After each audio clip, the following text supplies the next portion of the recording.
So these first two interviews, I selected them because these people actually give an account of a little bit of what life was like as a slave. The reason I don't use some of the others that are out there is they have a tendency to reflect on the positive and the good things. You know, which sounds weird when you're talking about slavery, doesn't it? You know, but none of the people interviewed really talk about, you know, oh, I was so mad, I was so angry all the time. And that kind of goes into the first question. Was as these older slaves remember their time in slavery, they seem to have fond memories of it. Why do you think this is? Maybe favorite time. Tim? You can't talk bad about your master and all like that. You might be Okay, you might get punished, but this is 1930. Slavery's been over for almost, what, 70 years? Brainwashing away? Kenneth? I mean, that's all they ever knew, that was their childhood, so I'm sure they took some of that. Okay. Amber? Like, it's kind of in the way, like, their good is terribly bad to us in these days. Like, you know what I'm saying? Okay, so they didn't know any different. No. Is what? Okay. Yeah. Okay. Jacob? Maybe it's because like they didn't want to look back on their life and just like say that the whole thing was bad and like they didn't like it. They wanted like the positive things. Okay, or in a way, maybe it was too psychologically painful to remember some of the bad stuff that had happened. Like, you ever have a real bad incident that you just want to forget? Yeah. Yeah. Pretty silly. You what? Pretty silly. You fell through what? Silly. The ceiling. How did you do that? I went in the attic, we was playing hide go seek, and Was it an old house? no, it was new. It was brand new. You just fell through the ceiling. In my mom's room, so it was even worse. So I was hoping she wasn't gonna look up, so I put looking the floor over it. Were you hurt when you fell through the ceiling? Yeah. Then imagine what some of these slaves went through.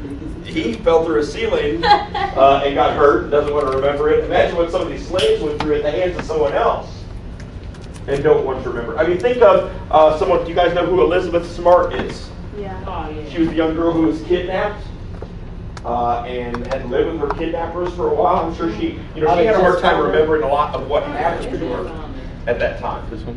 Yeah, but she like came a long way because she like testified against them in court and stuff. Yes, but it was, it was with the help of counseling and everything, which most of these slaves probably didn't have after slavery. Matter of fact, after slavery ends, what are most of these slaves doing, do you think?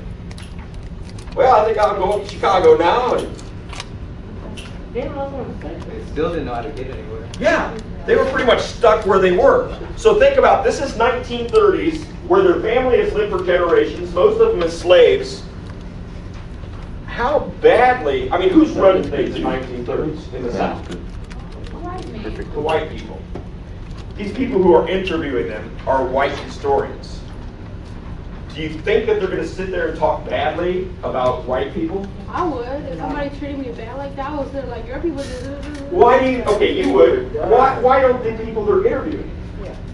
Why don't they want? Why don't these people that they're interviewing? Because No, they they're actually not scared? I say they're not scared. I say it's like why even try? If slavery over, then why should you make it a big deal anyway? Right, Mary? Maybe they were just so used to their whole life, Hold like on a minute, don't you say it. Go ahead. they were so used to the whole life of the white person being like control over them, and then maybe they might be afraid of you saying something wrong. They might strike them on it because their whole life they pretty much lived just knowing that the white person can control you and you have no say in what you say. So maybe why is them not wanting to compare? They just don't want to really get into it. They just want to pretty much know that. But Maurice? I don't know. Alright, can I say the right answer real quick? Well, there's no right or wrong answer. These are our thoughts. Alright, well, mine's from the top. Okay. I just forgot. Well, you were saying something about the KKK. Oh yeah, they didn't want to like attract attention to themselves. Okay. Because the KKK was like out there because of slavery, into slavery, like killing people. Okay. They didn't want to attract attention to themselves about talking bad about like slavery, things like that. Okay. Caitlin? Slavery or whatever, but a lot of racism is still going on. Okay, a lot of racism still existed. White people were still running things. Amber? I kind of like what Mary was saying about how she had like if I was a slave back then, like, and I was telling this white person how they beat me and all this other stuff, well, I could turn around and be like, well, we didn't do that. That was just the rules, like, and strike back at us. Right. Okay. Right. Well, I blame the dude that's interviewing you because obviously he think it's interesting and want to hear your story. So why should you be like, yeah, your great granddaddy did this to me? I mean, Okay, and, it's not his fault. let me clarify too. Damn it. You make a good point that I'm going to expand on here. But the people interviewing them are not necessarily, you know, you can tell from their accent that they're Southerners, but they're not necessarily from that same town or area. These are people who were hired during the Depression to work for an agency called the WPA, Works Progress Administration. Basically, they're out-of-work history teachers and historians who've been given this job to preserve the memories of these former slaves by the government.